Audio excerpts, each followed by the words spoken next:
Hello, everyone, and welcome to this week's edition of DawgDial, the show where we talk about the University of Georgia football, basketball, recruiting, and much, much more. I'm your host, Paul Meharry, joined by my trusty co-host, Jake Roos, and Dave McMahon of UGAsports.com. We're here at Champy's Chicken on Baxter Street in Athens, Georgia, and we are ready to get the ball rolling on Georgia football and football recruiting. Jake, this is the last show before National Signing Day, and it's time to do our final show before the big one on National Signing Day. The Dogs are in on 7-8 different guys. Might not be enough spots there. Sounds like a good predicament to be in if you're the Dogs. Yeah, definitely. I think that Georgia has to be excited about what they're going to finish with, and fans should be excited, I think, personally, about how this class is coming to an end. I know it's not necessarily all the drama and excitement that people are used to. Oh, yeah. That's a good thing, okay? Take it for what it's worth. Enjoy this and enjoy the opportunity to kind of ride signing day out, have most of your hay in the barn. And I really think probably by about, 2, 3 o'clock you'll be done with what you need to get done and hopefully have some good news. Yeah, no more waiting on Terry Godwin to announce way in the afternoon time. Georgia seems to be getting all those guys early, and we're going to talk about all of them on the show. Dave, I know you got some stats for us, too. Yeah, I mean, obviously there's plenty of things about the 4 stars, there's 5 stars, there's tons of those guys. The thing I'm mostly excited about is that it's not whether they get early or late, it's what these classes. What I wish this was, like how you mentioned there's 5 or 7 names that we're waiting on, and we had to turn back some names. Why couldn't this be 2013 when we had a class of up to 33, where we could have taken all these guys and stuff like that? That's what I'm kind of upset about, but there's plenty to be excited about, and I'll tell you all about it in a little bit. Awesome, and guys, make sure to stay with us. You're listening to DawgDial, presented by UGAsports.com.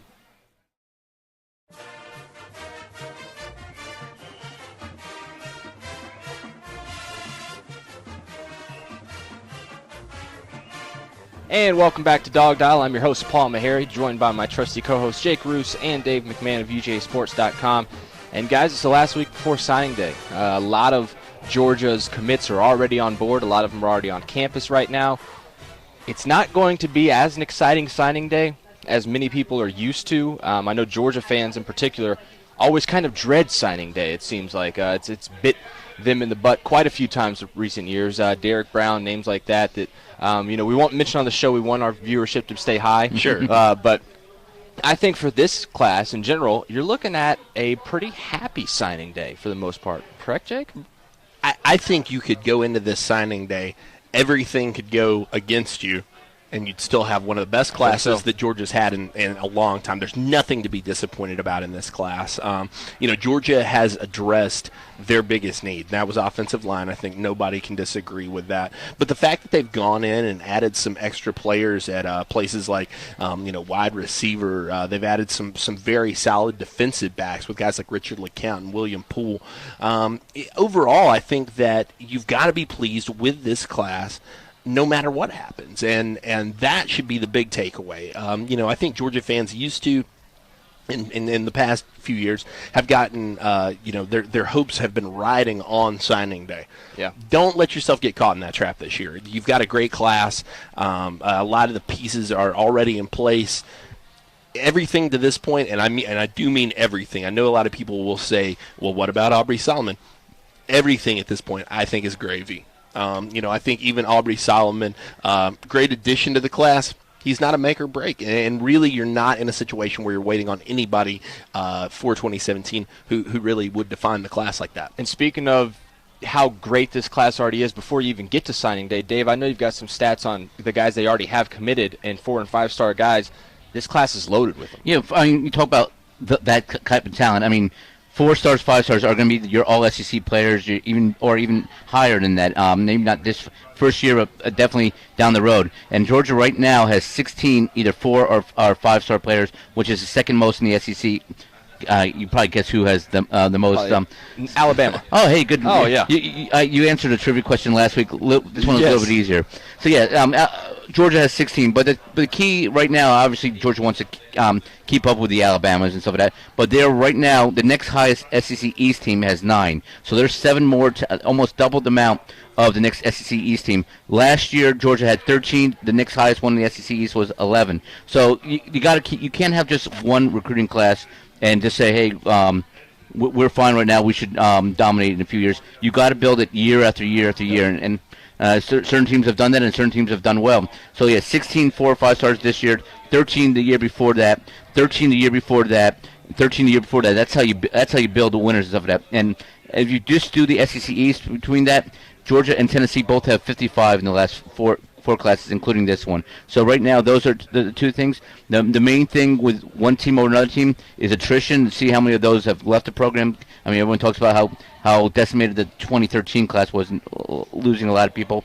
You got to keep the players. You can't. And then once you get these players, once you get to 4 and 5 stars, you got to coach them, and the players got to respond, and players got to build. You got to do it class after class after class. And that's just the beginning of Dave's a massive amount of stats. You can't see them right here, but that's the massive amount that Dave has. I want to get into the questions, though. We've got a great one that came over the chat line from Adam Pipkin. He says, who do you see UGA finishing with at defensive tackle? I think that's what's on everybody's mind right now, Jake. Sure. And for good reason. I mean, Aubrey Solomon is a special player. Don't get me wrong. Do not assume that I'm saying anything else when I say that he would be gravy in this class. He's an excellent player. He's one of the best defensive tackles in the nation for the 2018 class. Or 2017, I'm sorry.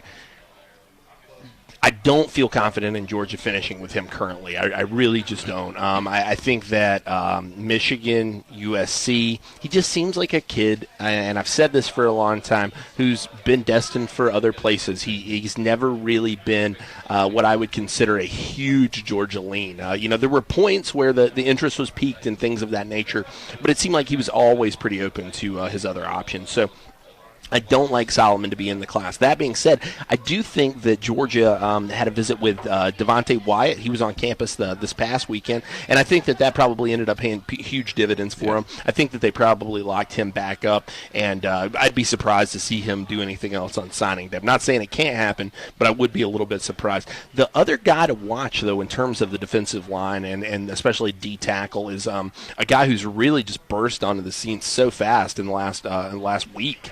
Is Laurel Murchison of Lewisburg College. Laurel is a guy, he's got 3 years to play too, so he's got perfect eligibility. I mean, exactly what you want from that spot. And if you go watch this guy's film, I mean, it's a lot of fun. He spends about the first 2 minutes of the film just throwing dudes away like they're the yesterday's trash. I mean, he's just moving offensive linemen like a bulldozer. So he's an Ole Miss commit. Texas has been interested in him. Houston's been interested in him. A lot of these schools are coming knocking. That's a guy that I think Georgia made a lot of headway with during his official visit last weekend, and a guy that they would be very smart to finish with. And I talked about this earlier on another show. I think that I wouldn't necessarily say that I certainly wouldn't say that he's better than Solomon. Don't get me wrong. But is he more plug-and-play ready? Maybe.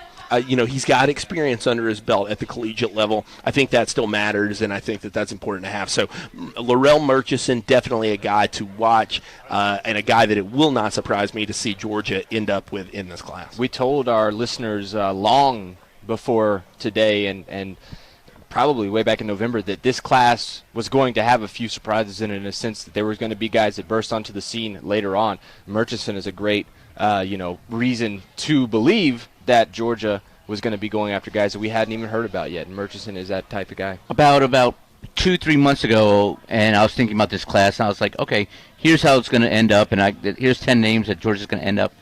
I might think there might be only 3 people on that list that are still there, and 7 new ones that are came in out like nowhere that I didn't think was going to happen 2 months ago. So anything could happen in the class. And Murchison is one of those guys that has popped up and might pay big dividends for Georgia moving on. We're going to take a quick break, though. You're listening to DawgDial, presented by UGASports.com.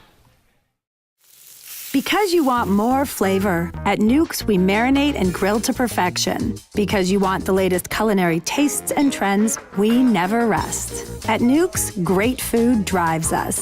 So we are meticulous in our preparation, obsessed with the quality of our ingredients, and uncompromising about serving you our very best. We believe that sharing a memorable meal is one of life's ultimate pleasures.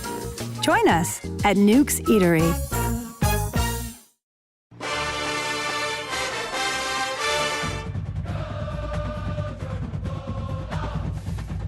And welcome back to DawgDial. I'm your host, Paul Meharry, joined by my co-hosts Jake Roos and Dave McMahon of UJSports.com. And guys, if you're just now joining us, we talked a little bit about the defensive tackles for Georgia's potential class of 2017. We've also talked about a couple guys that are already on campus. But we're going to dive into some more questions from our chat line. First one I'm going to touch on is John Sisson. He says, if UGA can only take one cornerback left, who is it?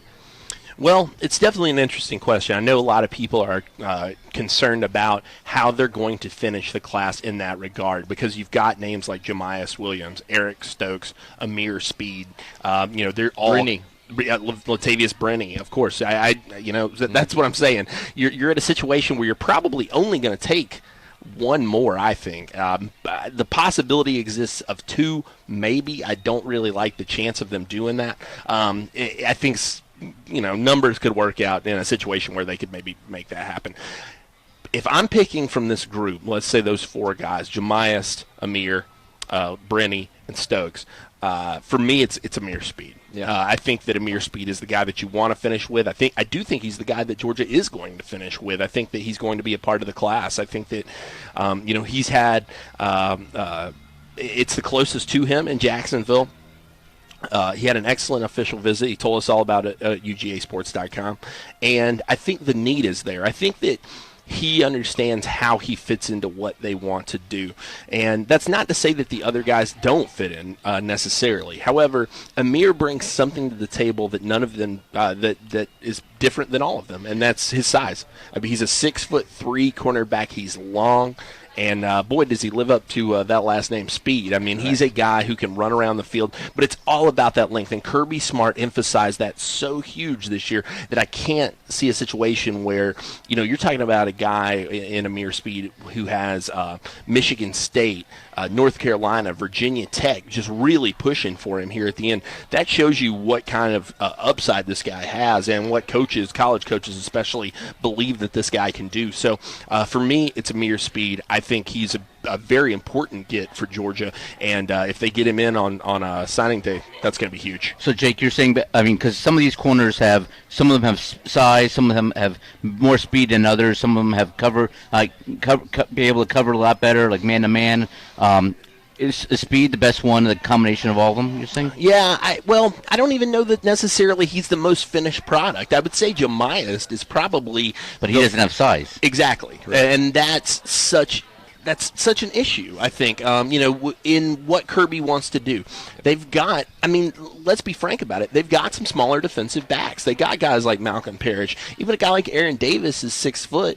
Richard LeCounte's 5'10", 5'11", coming into Georgia. They need that size, period. It's something that they just don't have an abundance of back there. Guys like Trey Bishop can help you bring that. D'Angelo Gibbs is 6'2". He's going to help with that. But Amir Speed definitely brings that to the table. And I think that alone, that one attribute, paired with all the other things, I'm not saying he doesn't do those other things well, but I think the speed or the size is the key when it comes to speed. What about the next question, Jake? I've got another one for you here. Well, we can kind of talk back and forth on this one. This one's from Tony Spano. He says, is Kirby being greedy, trying to steal Jamias Williams from the Gamecocks? He doesn't seem to be the prototypical corner he wants in this system. We just talked about that. I don't know if it's so much greed as he's kind of sought after Jamias for a very long time. And I think he sees Jamias playing in potentially a ton of different positions for Georgia. But at the same token, I think he sees him on that defensive side of the ball. What's your take on that? Yeah, I definitely think that it's a situation with Georgia where are they being greedy with getting Jamias? Maybe a little. Yeah. Maybe a little. But the big thing I think that you have to convince Jamias of is that you've got the opportunity to play defensive back, but that may not be where you find the field first. How do you feel about returning? How do you feel about that slot position? How do you feel about being a specialist early on? And I think if they can get him to really buy into that, and I don't know why he wouldn't. It's a situation where I know he wants to play defensive back in the long term. But if you look back, last year, a guy who wanted to do that was Mecole Hardman. Correct. And he really struggled to get onto the field because of that. A lot of people believe that if he had come into college with the mindset to take on those roles and play those specialist roles, he may have been better suited, may have found the field a bit earlier. I think Jemias could find himself in that same situation. If he's adamant about playing corner, I get it. I think he's a fantastic athlete there. I think he can cover some guys up. The problem about it is it comes down to simple physics. You are going to have a harder time covering a guy who's 6'5" when you are 5'9", 5'8". I mean, like Jemias is. I like his game. I think he'd be a good get. I think that he could fill in those things that McKenzie does well, but you've just got to convince him of it. The thing I like about Jemias is, if Georgia gets him, it's great, and if Georgia gets him, that means South Carolina is not getting him. Yeah, and I think that's one of the big reasons why Kirby Smart's going after him. He wants to keep that talent in state. Another question that we had come in on the chat line, Jake, was from Chris Sullivan. It's kind of a recruiting question. He says, who do you think UGA's top recruiting assistant coaches are, 1 through 3? Oh, boy. Really good question. I think they all do their part. They do. They have their specialty roles. I think the guys that I would point to as the strongest recruiters, I'd probably start that list with Glenn Schumann. Yep. And I think that part of that, why he's able to be so good, is I think Kirby, I'm not saying he doesn't coach the inside linebackers, but I think Kirby takes on a role in that, a bigger role in that, a bigger responsibility in that position that frees Glenn up to go out and do some of the things that he's able to do on the trail. Kids consistently talk about this guy and what a charismatic person he is when you run into him out on the recruiting trail. Parents love him. He's always somebody that you hear about from those guys. On the flip side of that, you never hear about him really otherwise. He's a real quiet guy otherwise. And I think that kids like that, he is a recruiting machine. I think that that's part of the reason that he was elevated to this position. I think it's part of the reason that Kirby brought him along from Alabama. His recruiting prowess is really stellar. So Glenn Schumann, number 1 for me. I would say probably number 2, if I were picking, give me maybe Del McGee. Okay. I really like Dell. I really like Dell, and I'll tell you why. I think that Dell this year has been very beneficial to Georgia and will be next year because it's not a situation where Georgia is having to stack so many recruits at his position. And so what he's done is he's taken on the Atlanta area, for example, and had great success there. He's very well connected in that area. I remember spoke to Quindarius Monday a couple weeks ago, and he said, Del McGee sees something in me that not a lot of people do. I think that Dell is a real winner for you when it comes to recruiting. I think that his role in state can't be underrated, especially. And if I'm going with a third guy, gosh, that's tough. I'd go with Kevin Scherer. I think for me, his position. All right, I'm gonna take the easy route. I'm gonna do a toss up here. Give me 2 names for this one. I'll say a toss up between Kevin Scherer and James Coley. Sure. I think James Coley, what he brings to the table with his connections in Florida is huge. He's also a very good eye for talent, and I think that that's really helped him get guys like Matt Landers, who maybe was a little bit underappreciated in terms of his recruitment, especially early on. Scherer, like you mentioned, great job. Identified Trey Bishop, probably 2 to 3 years ago. I mean, they've been on that kid, and Scherer's been leading the way there. So excellent with the talent there too, and really has grown into his own, I think, in running that South Georgia district. So those would be my 3 to 4 picks. You can't also sleep on Mel Tucker for that, too, for the reason that he's brought in so many defensive backs. Kirby's helped him out a lot with that, but the collective effort to get in those defensive backs. I'm sorry. I've been corrected by Facebook, and I am a total idiot. Sam Pittman is I don't know. I was sitting here racking my brain, and I am a total moron. Push Scherer and Coley out. All right. Move Schumann to 2. Put Dell at 3. Sam Pittman, number 1, easy, hands down, no question, the best job. Open the checkbook, give the man his money, period. I'm sorry I forgot you, Sam. You've just done such a great job and locked all your guys up so early that I really had forgotten about it. And that tells you what an excellent job he did. Hey, and we got people asking, are we crazy? Michael Cagle, Jennifer Rucker, thank you guys for mentioning that for us. It was just total brain lapse. It was. The simple fact is, just like Jake said, though, he's locked all of his guys down. He doesn't have any signing day drama. We're not thinking about his position. Who he's Schaefer, Andrew Thomas, Dimmery. These guys, mean, these guys have been done since December. Yeah. I'm sorry, not December, no, since longer summer, than that, yeah. since summer. And then you bring in, you just put some cherries on top with DeMarcus Hayes and Isaiah Wilson. Yeah, that's as good as it gets, period. Yeah. How does it feel that you got called out by a girl? I'll take it, man. Yeah. I've got to be reminded. My brain going into signing day, it does not work like it's supposed to. I'll tell you that.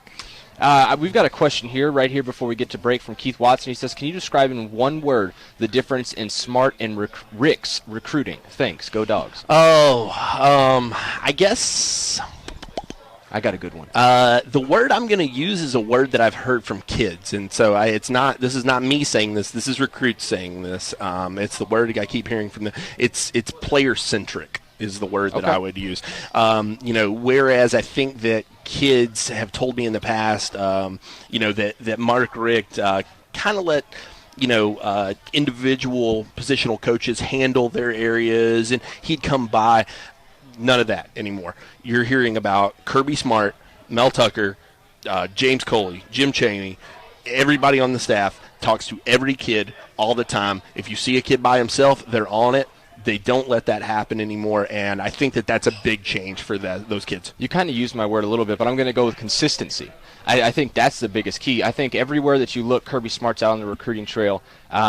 You're seeing pictures of Kirby Smart at different high schools and things like that, but he's been doing that since he started at Georgia. I think consistency for this class and guys like Isaiah Wilson, who he had to be consistently on to get out of New York. Guys like DeMarcus Hayes, who he was consistently on to get to come from the JUCO level. And the other guys he's already had in the class, he was consistently on them to recruit other players in the class. So I think consistency would be my word. I would use quantity, just because, there's part of quality and quantity, but quantity, you said one word.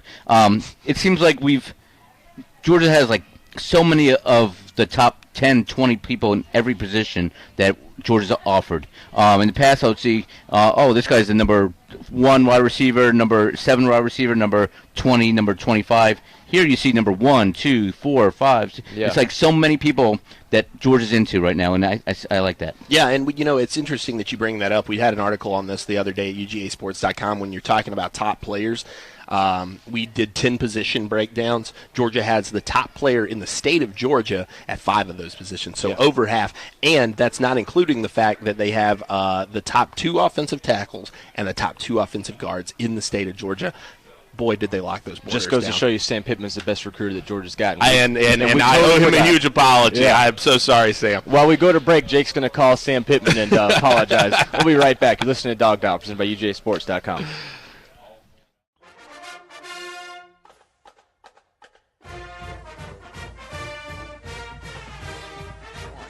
And welcome back to DawgDial. I'm your host, Paul Meharry, joined by Jake Roos and Dave McMahon of UGAsports.com. Guys, we've been taking questions from Facebook all show long. Make sure to get those in so we can keep answering them for you. But my buddy Dave brought up an interesting point before the show, saying Georgia had a couple 5-stars last year in Miko Hardman and Ben Cleveland, who didn't play up to the expectations, whether right or wrong, that were put on them this past season, being 5-star freshmen coming in.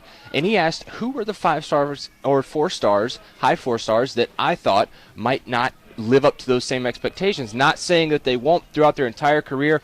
It's more like maybe they're not college ready for 2017. Exactly. And Jake, I'll let you answer it first, and then I'm going to come in with a little hot take. Okay. I see why you would do that, because you're just going to put me out there first. I'm going to agree. I got to tell you, Jennifer Rucker on Facebook, my favorite of the day so far. She's really killing it on here. Jennifer and I agree on this. I think that Robert Beal is a guy who is going to work to find his role early on. And, Beal is don't get me wrong, very highly ranked kid. You're talking about a Rivals 250 player. All the physical upside in the world. Mm-hmm. However, there's just a glut of talent at that position, especially older guys, Davin Bellamy's, Lorenzo Carter's, DeAndre Walker's, even a guy like Chauncey Manak is prime for a breakout this year. So I think Beal is a kid who's going to have to find his footing early on at Georgia. I don't know that he's going to live up to the billing year one of that Rivals 254 star. Okay, well, if you're going to go with Beal, I'm going to go with one guy that I think is going to be very good for Georgia. It might just not be his freshman season. That's William Poole. Okay. I think Poole is going to take a little time to develop, change from that Hateville charter over to UGA. I think that's going to take him a little while. Yes, he's a very highly rated 4-star, and I do believe that he's going to see the field in a major way when he's at Georgia. I just don't know if it's going to be his first season. My second pick for this might get people up in arms a little bit, and I think it might be Isaiah Wilson. Hold on. The reason being is because you've got 3 guys coming in, Andrew Thomas, DeMarcus Hayes, and Isaiah Wilson, who all could potentially, fighting for 2 tackle spots. You've got Notori Johnson, who also could be one of those that, he might not see the field. Isaiah Wilson, I think it's going to take a lot for him to condition himself into an SEC right tackle. And with that, I'm going to pass it over to Jake so he can crush my hopes and dreams and say that Isaiah Wilson will play. But I think if you're looking at one guy who's extremely talented, who's going to see the field for Georgia, kind of like that Ben Cleveland situation, I think it might be Wilson. Yeah, I could definitely see that. I'm not going to totally disagree with you there. The kid he's a freak physically. But we saw how that worked out for Ben Cleveland, like you said last year. We knew kind of early on that that experiment wasn't going to take shape last year. Now, I do think that Wilson's a more polished player. Absolutely. I think he's got a better chance, and the need at tackle is so much greater than the need at guard was, I think, this year for Ben. However, I think where it gets interesting for me is you've got DeMarcus Hayes, who I fully am slating in to take one of the tackle spots. Left tackle. Yeah, I'm plugging him in at somewhere. So that means there's one tackle spot available.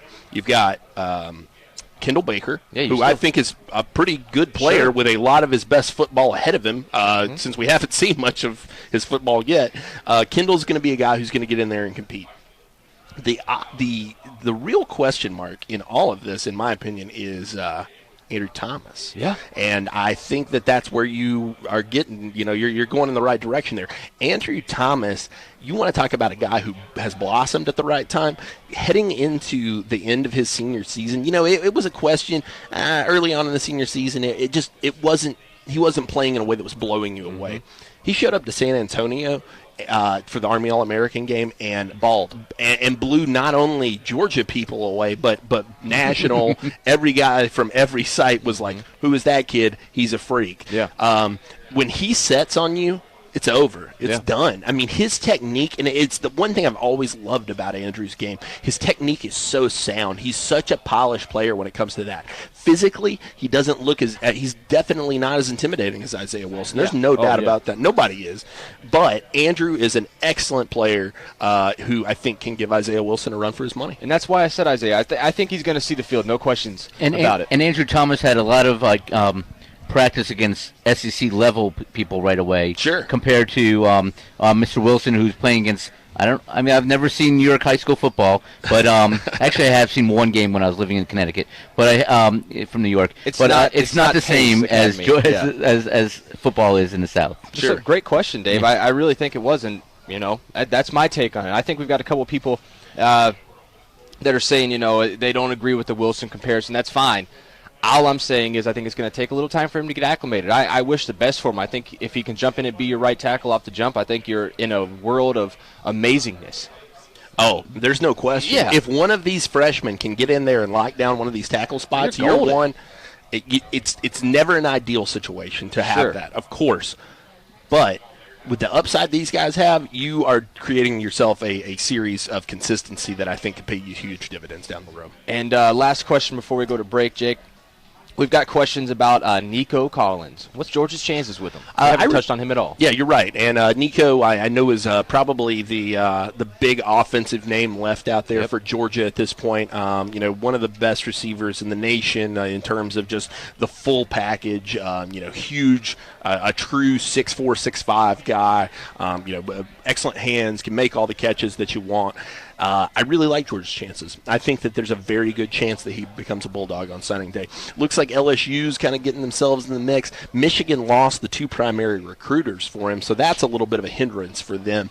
And, I think that the nearer it gets, the more real it comes for these kids in a lot of cases, not always, Aubrey Solomon, but I think in a lot of these cases, the nearer it gets to the idea of, hey, you're getting ready to move halfway across the country, leave your family behind, you can't call mom and dad and they just be there, that weighs with kids. And, so I think that it's probably something with Nico where, Georgia's been exceptionally consistent with him. They've made him a prime target. LSU's a team they'll probably have to fend off. But overall, I think that Georgia should feel confident in their chances moving into signing day. And with Alabama, I just don't think they have a spot for him left. It's one of those things they just don't. I'm sure they'd love to take him, but they've got other guys higher on their board. So I think it works out in Georgia's favor for that. Guys, we're going to take a quick break.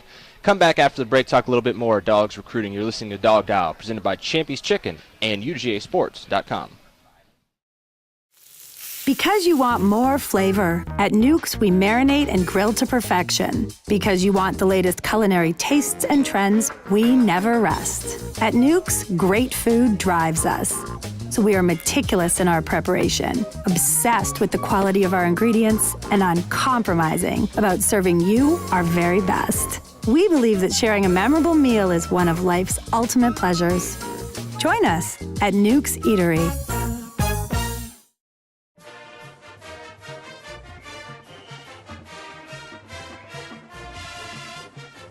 And welcome back to DawgDial. I'm your host, Paul Meharry, joined by my co-hosts Jake Roos and Dave McMahon of UGAsports.com. And guys, we've been all over recruiting. We've touched it from all different angles. We've touched on who we think might not come in and play right away that a lot of fans expect. I got a little bit of backlash for my answer on that one, but I will take it. Deserved. Yeah, I guess. And this segment's going to be basically primarily on our last segment before signing day. There's, 3 or 4 more spots left for Georgia. It's getting tight. And for folks that remember Rick's days as head coach, there were 5 or 6 spots, and they had 4 guys that they were going after. And they were trying to find those other guys, those Plan B guys. And everybody's asking, who's the Plan B guys for this class? Jake, I don't see any.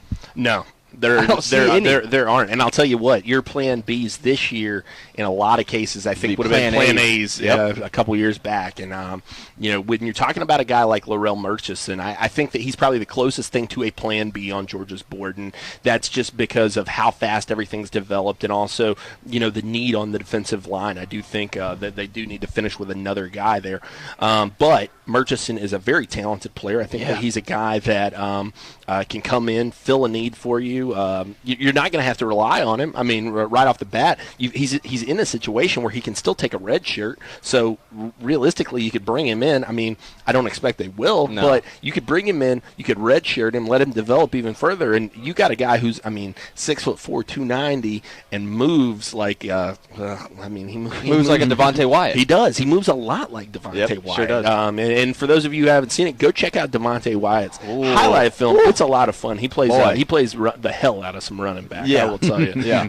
But Murchison is that Plan B guy. And like you said, in years past, it's been a situation where they haven't necessarily had maybe enough guys to always fill the spots. Not going to be the case this year. I do think that you might get 1 or 2 guys that Georgia has to say, see you later. Yeah, and that has not happened in a long time, Dave. I mean, it's mind-boggling. I mean, in terms of recruiting, you can never be so proud of, hey, we finished second for this guy, second for that guy, second for that guy. Left at the altar. And that's always happened in the past, either Mark Richt or before that Jim Donnan at times, before that Ray Goff at times. It's always like we're right into it, and then, Arkansas got him, right into it, and Alabama got him, right into it, Florida State got him.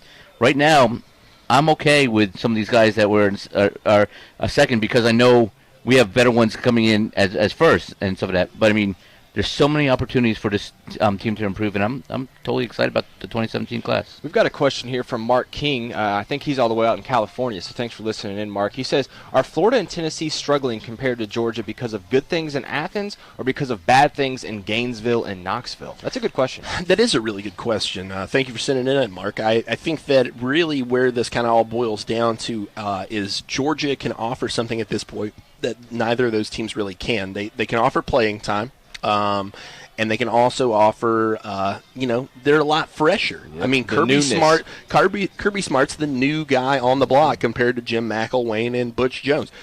Recruits know, for the most part, what those guys are capable of. This was supposed to be Tennessee's year to make the run. You saw how it went. Florida, they've made it to the SEC championship twice. They've stalled out against Bama in big ways. So there's an intriguing factor to, well, maybe I could come in and create something here. These are the guys that we could start it with. And really, I think that there's an opportunity in a lot of these guys' minds to build from the ground floor. Georgia is a situation where, let's be frank about it, I don't think that Kirby Smart's in love with every upperclassman he's got on this team. And so I think that he has no qualms about bringing these guys in and saying, hey, buddy, hit the bench. We're playing the young guy. And I think that that's super appealing. So it's a little bit of a combination of both. Now, I will tell you, I think that some of that's going to wear out after this year. You need to improve your record first off, and also too, a lot of that playing time is about to go out the window. I think you're going to get some guys in there who find some spots. You've seen some pretty talented guys who will be sophomores this year, who will be seeing plenty of reps. So overall, a combination of both, but they better capitalize on it quick. Brings me to my next question, Dave. I'm going to ask you this. It comes from Eric Carlson. He says, what does UGA's record need to be in 2017 that will keep Kirby safe? Keeps Kirby safe. I mean, obviously, a lot better than 7 wins and stuff like that. A lot better than 8 wins. And I think to be safe, if Georgia does not make the SEC championship, Georgia fans are going to start to worry. I mean, it's a tall expectation, but I think right now, Georgia has the talent, and other parts of the SEC East are going down. Florida's starting a new quarterback, most likely. You never know. Tennessee's going to obviously start a new quarterback. And Missouri's having troubles. So all these teams, and South Carolina, well, it's Bull Muschamp. Brutal.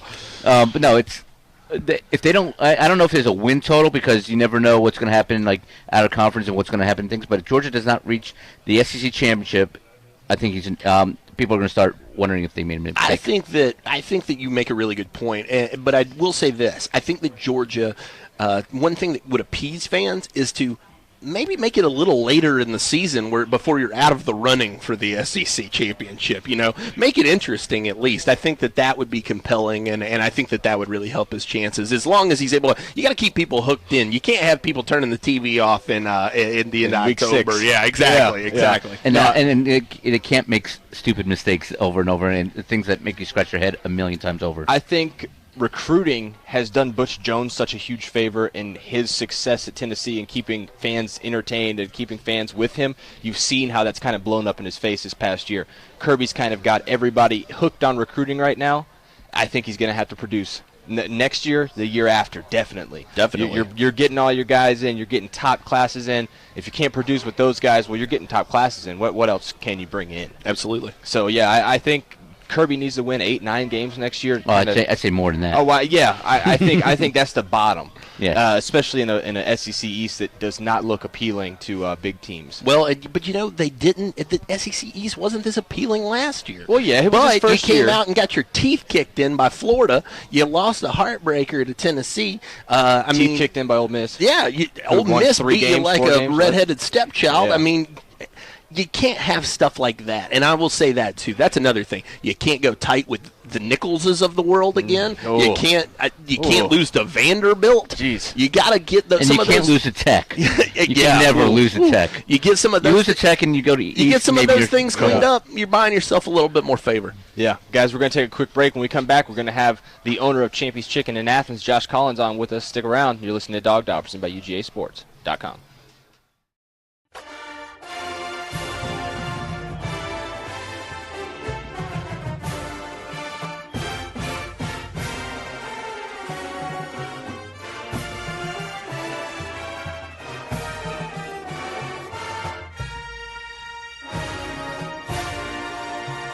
And welcome back to DawgDial. I'm your host, Paul Meharry, joined by my co-host, Jake Roos. Dave McMahon stepped away, and we've brought in Champy's Chicken owner, Baxter Street owner, Josh Collins. And Josh, thanks for coming on with us, man. Love it. Love you guys being here, too. Well, we sure do appreciate it. And I know you got some fun stuff coming up here at Champy's Chicken. Give us a little rundown on that. We do. Sunday brunches on Sunday morning starting at 10 o'clock. Starting at 10:30. We're doing 2 brunch items. We've got chicken and waffles, and we've got our Texas toast with 2 chicken tenders, sawmill gravy, for a couple of fried eggs and some sausage on it. That gravy's something else, man. He let us try it, guys, just so you guys know, like 2 weeks prior before he started it, and we had Ryan Bolsey here. I think he ate 3 of them. They had to break out the paddles for me. I had to, but it's delicious. It's absolutely incredible. The brunch is great, but you guys also are celebrating a big milestone. Yes, we are. February 19th will be our 2-year anniversary. That falls on a Sunday, so Saturday night, February 18th, we're going to be celebrating our 2-year anniversary. And we're going to do a low country bowl of some sort. I'm not sure that I'll be able to get crawfish in quite yet. Usually toward the 1st of March is when we start crawfish. But we'll do a shrimp bowl. We'll do something fun. All right, absolutely. And you guys, you're also talking about signing day here too. What do you got planned for that? I know you got something huge planned for that. Okay, we're going to be opening the doors at 7 o'clock on signing day. Sure enough. We're going to be serving food somewhere around 8 o'clock. Okay. We're going to do our brunch items. We're also going to, our regular Bloody Marys, our man-mosas. If you hadn't had a man-mosa, don't knock it. It's high five with a splash of orange juice. It's great. And we're selling a ton of them, so people are liking them. But well, we're gonna have that. We're gonna have we've got a couple of big parties coming in that morning. Hope to get some of the possibly some of the coaches by here, maybe some old coaches, maybe some football players. The UGA Sports crew, some of us will be running through too, so it's going to be a live day, I think, at Champy's. Absolutely, I'm looking forward to it. It always is. It always is. Now, I got to ask you, Josh. You're a huge fan, one of the biggest Bulldogs fans I know. Your thoughts on this class? Your expectations for signing day? Oh, I love it. This is I've called it epic, and we've been waiting for some change, and we're seeing it. And I hear you guys talk about it. You've been talking about it a lot today. If we can, pull in those last 3 or 4 guys that we really haven't seemed to be getting. Not that our classes weren't good, but it just never seemed to end for some reason. I think the last one I remember ended was when we got Rashad and Noshawn on signing day. That was kind of my last hoorah for signing day excitement. But anyway, I'm excited. I'm thrilled. Sure. Jake, I like what he mentioned, though. It always seems like Georgia's recruiting class doesn't end. You're always waiting for more on signing day. I think this is the time Georgia fans can finally get to signing day and say, they ended all right. Yeah, I think in past years you've been left wanting a little bit. But I'll tell you what, I think Kirby Smart's going to keep you from that this year. I think that a lot of what you want's already there in place, and I think that, like I said, at this point it's all gravy. Another place that's not going to keep you waiting or wanting, Champy's Chicken. They got the gravy, too. They do. And they'll have it on signing day, so make sure to get out here and check it out. Josh and Amy do an incredible job.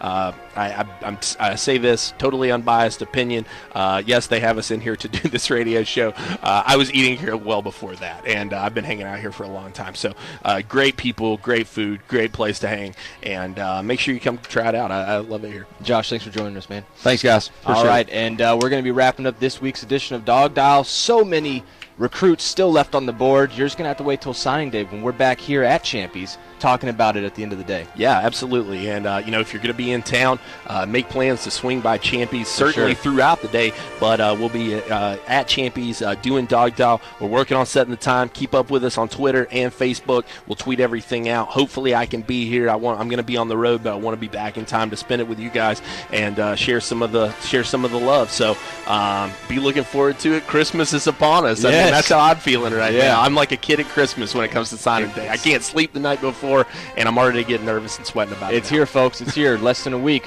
You're listening to DawgDial, presented by UGASports.com.